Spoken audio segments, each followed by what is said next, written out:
ভক্তের ভগবান শ্রীকৃষ্ণ। কৃষ্ণ, তোমার যাত্রার জন্য রথ প্রস্তুত। যদিও যদিও মন কিছুতেই চায় না যে তোমাকে একা যুদ্ধক্ষেত্রে যেতে দিতে, তবুও। মিত্র কৃষ্ণ, দয়া করে তুমি আমার কথা শোনো। অন্তত আমাকে তোমার রথের সারথি করে মিত্র হিসেবে যুদ্ধে নিয়ে চলো। মিত্র দারুক, সেনাপতি সাত্তকী, আপনারা বৃথায় এত বিচলিত হয়ে পড়ছেন।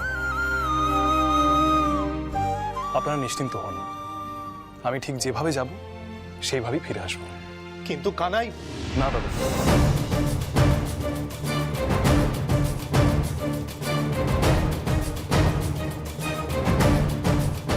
তোমরা সবাই যদি এভাবে চিন্তা করো তাহলে তাহলে আমার যে বড় কষ্ট হবে।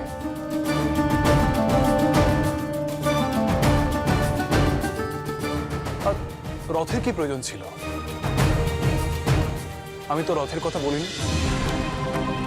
সে কি, রথ ছাড়া এত দূরের পথ তুমি পাড়ি দেবে কি করে?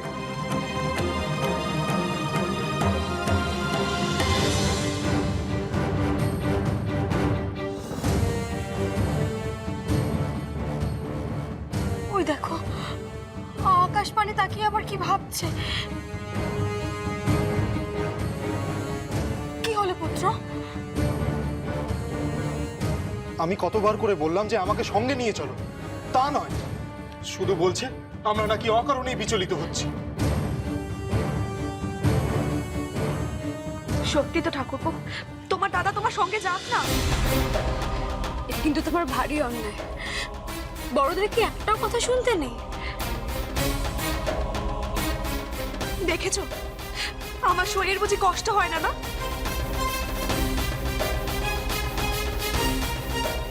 বৌদিদি, আমি বলছি তো, এত চিন্তা করার কিচ্ছু হয়নি।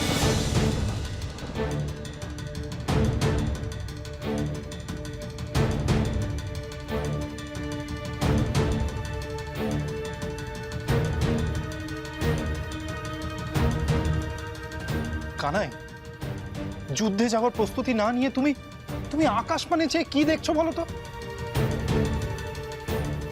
দাদা, আমি অপেক্ষা করছি। অপেক্ষা? কার অপেক্ষা?